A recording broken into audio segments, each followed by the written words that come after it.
the technology likely to have the greatest impact on the next few decades has arrived. And it's not social media, it's not big data, it's not robotics, it's not even AI.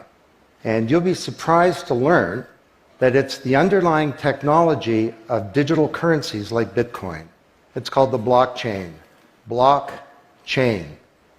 Now, it's not the most sonorous word in the world, but I believe that this is now the next generation of the internet, and that it holds vast promise for every business, every society, and for all of you individually. You know, for the past few decades, we've had the Internet of Information. And when I send you an email or a PowerPoint file or something, I'm actually not sending you the original, I'm sending you a copy. And that's great. This is democratized information. But when it comes to assets, things like money, financial assets like stocks and bonds, loyalty points, intellectual property, music, art, a vote, carbon credit, and other assets, sending you a copy is a really bad idea. If I send you $100, it's really important that I don't still have the money and that I can't send it to you. So this has been called the double spend problem by cryptographers for a long time. So today, we rely entirely on big intermediaries, middlemen like banks, government, big social media companies, credit card companies, and so on, to establish trust in our economy. And these intermediaries perform all the business and transaction logic of every kind of commerce, from authentication, identification of people, through to clearing, settling, and record keeping. And overall, they do a pretty good job, but there are growing problems. To begin, they're centralized. That means that they can be hacked, and increasingly are. And JP Morgan, the US federal government, LinkedIn, Home Depot, and others found that out the hard way. They exclude billions of people from the global economy. For example, people who don't have enough money to have a bank account. They slow things down. It can take a second for an email to go around the world, but it can take days or weeks for money to move through the banking system across the city. And they take a big piece of the action, 10 to 20%, just to send money to another country. They capture our data, and that means that we can't monetize it or use it to better manage our lives. And our privacy is being undermined. And the biggest problem is that overall, they've appropriated the largesse of the digital age asymmetrically. And we have wealth creation, but we have growing social inequality. So what if there were not only an internet of information, what if there were an internet of value?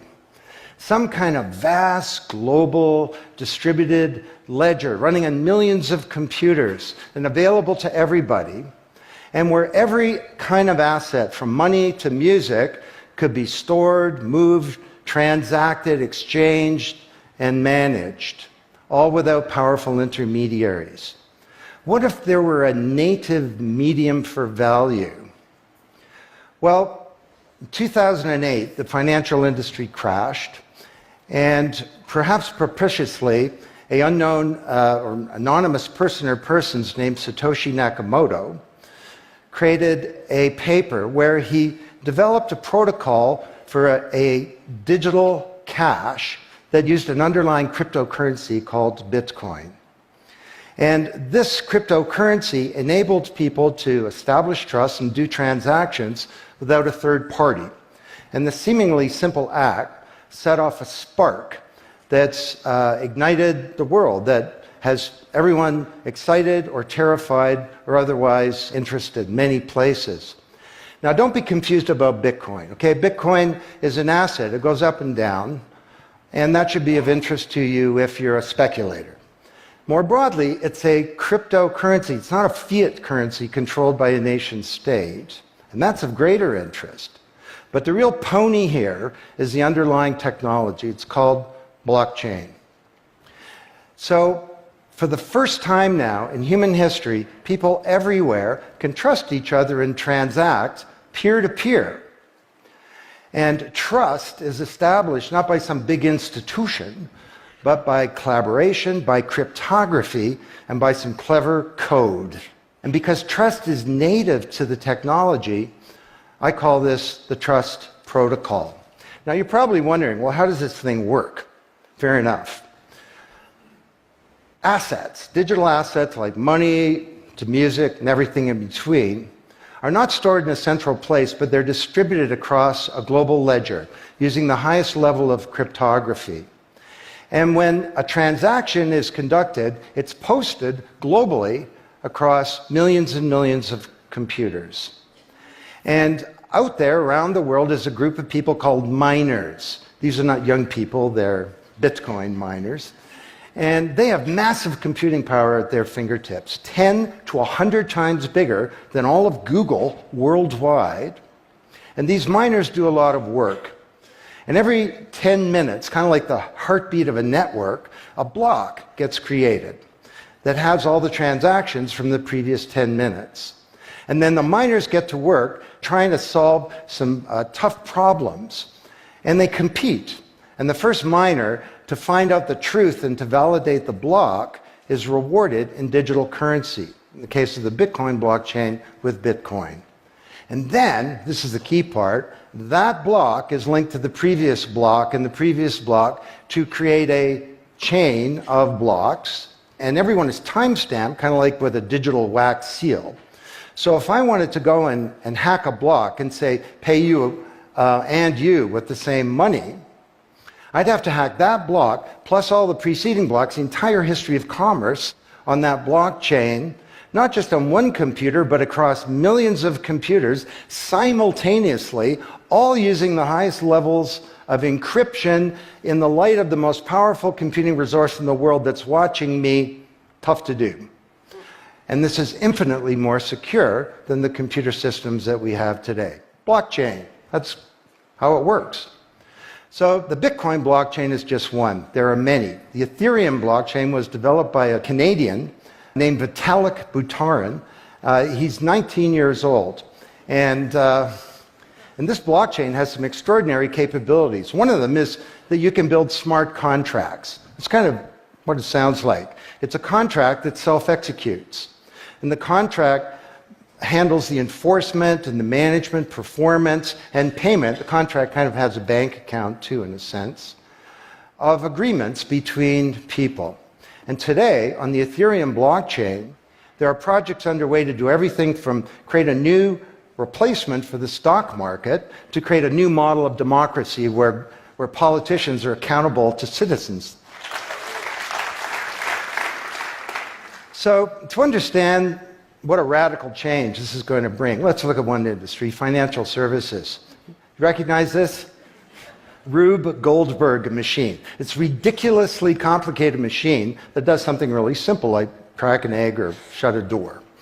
Well, kind of reminds me of the financial services industry, honestly. I mean, you tap your card in the corner store and a bit stream goes through a dozen companies, and each with their own computer systems, some of them being 1970s mainframes, older than many of the people in this room. And 3 days later, a settlement occurs. Well, with a blockchain financial industry, there would be no settlement because the payment and the settlement is the same activity. It's just a change in the ledger. So Wall Street and all around the world, the financial industry is in a big upheaval about this, wondering, can we be replaced, or how do we embrace this technology for success?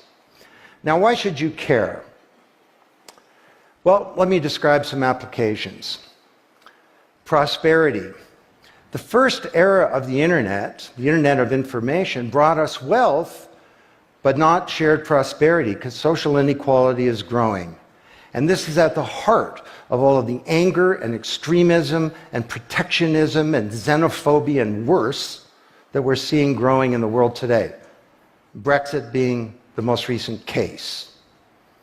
So, could we develop some new approaches to this problem of inequality? Because the only approach today is to redistribute wealth, tax people and spread it around more. Could we pre-distribute wealth? Could we change the way that wealth gets created in the first place by democratizing wealth creation, engaging more people in the economy, and in ensuring that they got fair compensation. Let me describe 5 ways that this can be done. Number 1, did you know that 70% of the people in the world who have land have a tenuous title to it? So you got a little farm in Honduras, some dictator comes to power. He says, I know you got a piece of paper that says you own your farm, but the government computer says my friend owns your farm. This happened on a mass scale in Honduras, and this problem exists everywhere.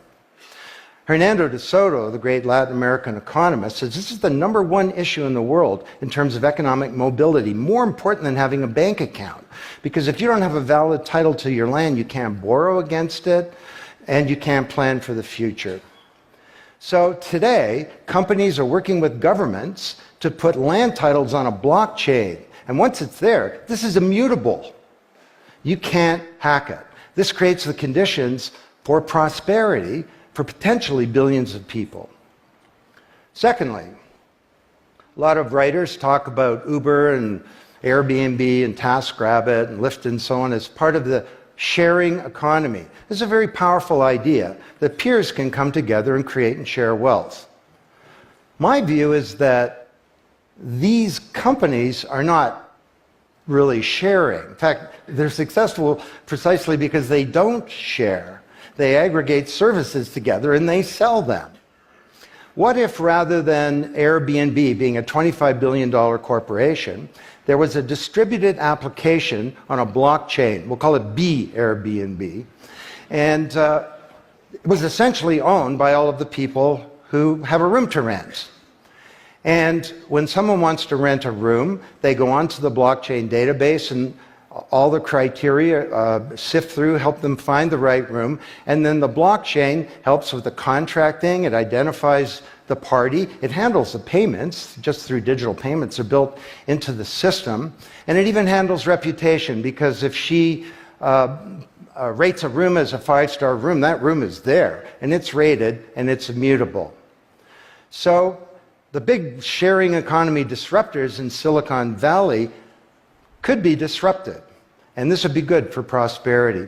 Number 3, the biggest flow of funds from the developed world to the developing world is not corporate investment, and it's not even foreign aid. It's remittances. This is the global diaspora, people who've left their ancestral lands, and they're sending money back to their families at home. This is $600 billion a year, and it's growing, and these people are getting ripped off. Annalie Domingo is a housekeeper, and she lives in Toronto, and every month she goes to the Western Union office with some cash to send her remittances to her mom in Manila. It costs her around 10%. The money takes 4 to 7 days to get there. Her mom never knows when it's going to arrive. It takes 5 hours out of her week to do this. 6 months ago, Annalie Domingo used a blockchain application called Abra. And from her mobile device, she said $300 went directly to her mom's mobile device without going through an intermediary. And then her mom looked at her mobile device, it's kind of like an Uber interface, there's Abra tellers moving around. She clicks on a teller that's a 5-star teller, he's 7 minutes away. The guy shows up at the door, gives her Filipino pesos, she puts them in her wallet. The whole thing took minutes, and it cost her 2%. This is a big opportunity for prosperity. Number 4, the most powerful asset of the digital age is data. And data is really a new asset class, maybe bigger than previous asset classes like land under the agrarian economy or an industrial plant, or even money. And all of you, we create this data, we create this asset. And we leave this trail of digital crumbs behind us as we go throughout life. And these crumbs are collected into a mirror image of you, the virtual you. And the virtual you may know more about you than you do, because you can't remember what you bought a year ago or said a year ago or your exact location a year ago. And the virtual you is not owned by you. That's the big problem. So today there are companies working to create an identity in a black box. The virtual you owned by you. And this black box moves around with you as you travel throughout the world, and it's very, very stingy. It only gives away the shred of information that's required to do something.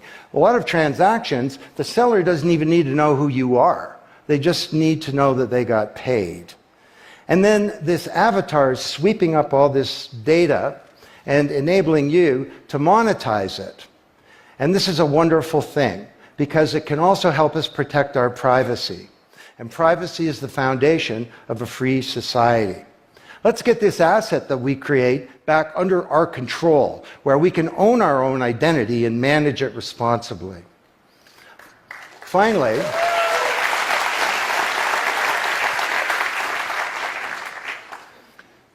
number 5, there are a whole number of creators of content who don't receive fair compensation because the system for intellectual property is broken. It was broken by the first era of the internet. Take music.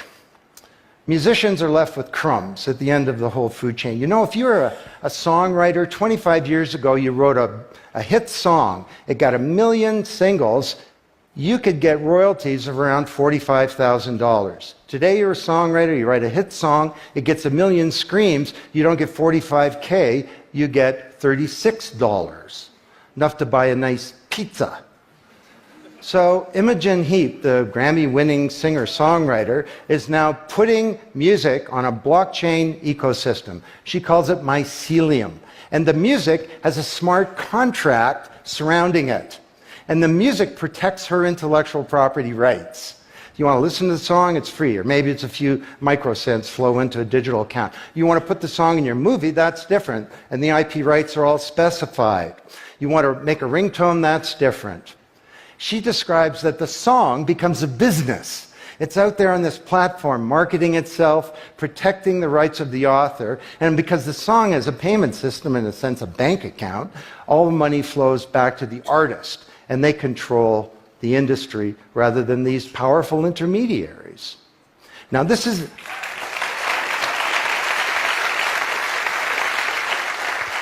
not just songwriters, it's any creator of content, like art, inventions, scientific discoveries, journalists. There are all kinds of people who don't get fair compensation, and with blockchains, they're going to be able to make it rain on the blockchain, and that's a wonderful thing. So these are 5 opportunities out of a dozen to solve one problem, prosperity, which is one of countless problems that blockchains are applicable to. Now, technology doesn't create prosperity, of course, people do. But my case to you is that, once again, the technology genie has escaped from the bottle, and it was summoned by an unknown person or persons at this uncertain time in human history. And it's giving us another kick at the can, another opportunity to rewrite the economic power grid and the old order of things, and to solve some of the world's most difficult problems, if we will it. Thank you.